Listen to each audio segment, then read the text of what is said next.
Adding, subtracting, and simplifying complex numbers. Okay, so this has to do a lot with our imaginary numbers, like the number I. We're going to be using that a lot today. So let's take a look at some vocabulary. First, an imaginary number, they are numbers that include I, and it's so important to remember today that I equals the square root of -1. If you get anything out of this first slide here, make sure you know that I equals the square root of -1. Okay, because the square root of -1 is not possible, because there's not a number when multiplied by itself that can get you a negative. There's no such thing as a negative times a negative that equals a negative. You can't have a negative times a positive, or you can have negative times a positive equal negative. But for it to be a square root, you have to times it by its same self. So like negative times a negative is always a positive. You can never have a negative underneath a square root. Now we talked about last time, cube roots, yes, that's possible. But square roots, no, you cannot have negatives.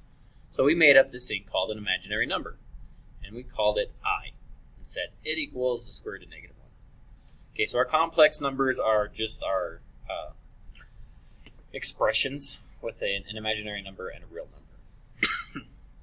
So let's take a look at, here's our number system. We've already gone over this earlier in class, so we don't really need to go over it again. So let's look at some examples of how we can simplify these. Okay, so we're going to take -64 and we're going to break it down with our prime factorization. -64, however, notice there's a negative under a square root, so I know that this is going to have something to do with an imaginary number. So the square root of -64 is the same thing as the square root of 64 times the square root of -1. It's the exact same thing. I didn't break any rules. I just took it and I kind of split it apart. Okay? And so what is the square root of 64? Well, 64 is a perfect square. So I know I can actually just do 8 times 8. And I don't need to continue breaking this down anymore, because since this is a square root, basically all I'm doing is looking for pairs of numbers. Well, there's already a pair of numbers right there. So the 8 comes out, so the square root of 64 is 8. And what is the square root of -1? We just talked about it on the previous slide. Well, this one. Remember, I is what the square root of -1 is. So instead of writing down the square root of -1, I'm just going to write it as an I. And there we go. So the square root of -64 is just 8i. Okay? Alright, let's go ahead and do this one. This one, 147 is not a perfect square, so I might actually have to break this one down further. So let's go ahead and break this down. Let's see, so 147, let's go ahead and see what we can break that down into. If you're not sure, then I just grab a calculator and just kind of plug in some numbers. 147 divided by 17, nope. 147 divided by 6, nope. 147 divided by 9, nope. Let's do 147 divided by 3. Okay, so that one works. So we get 49 and 3. Okay, and remember how there's a negative, so I can basically split this apart, and over here make a square root of -1 and just ignore this negative, and I'm going to take care of it later. Okay, 49 breaks down to 7 and 7, and p cubed is p times p times p. And we're looking for groups of 2, just like when we were simplifying square roots. So here's a pair of 2. We have a 7 that comes out. Here's a pair. So the p comes out. And then left hand side we still have the 3p. Okay, but we still have this square root of -1. But what does the square root of -1 equal? That equals I.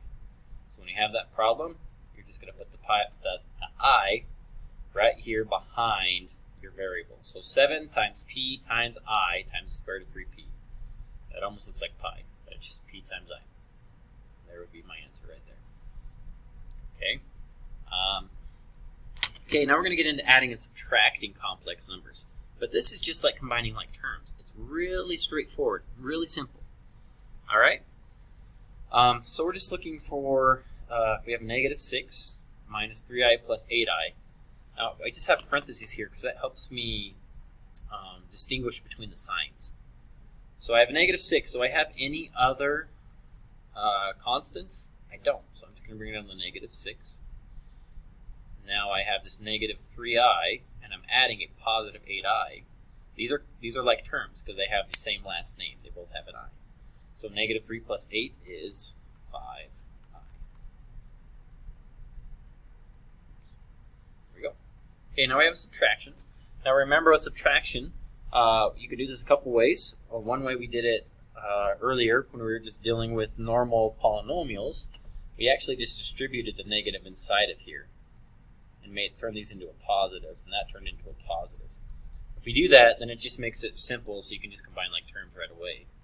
So we have a negative 3i and a positive 5i, which gives me a 2i. Now I have this constant sitting here all by itself, which is a positive 2. So I'm going to put positive 2 plus 2i. Now I wrote it like this just because this is the way it's supposed to be written.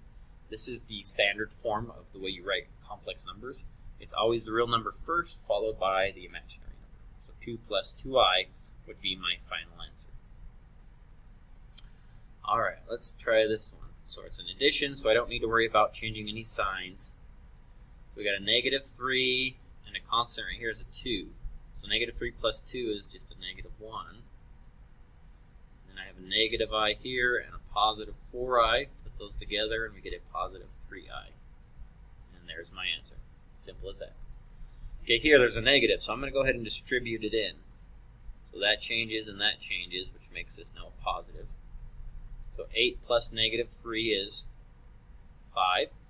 And 8 plus negative 5 is positive 3i. And there's my answer. Okay, so now we have one that's a little bigger. First thing I'm going to do is distribute this negative. So negative times a negative, that makes this a positive. That's a negative. Now since I distributed that negative, I can just combine the terms. We got negative 6 and negative 7 and positive 3, which gets me to negative 10. And then I have negative 7i, negative 8i, and negative 6i. Put all those together, and you get negative 21i. And there is my answer. Okay, if you have any questions, once again, go ahead and email me.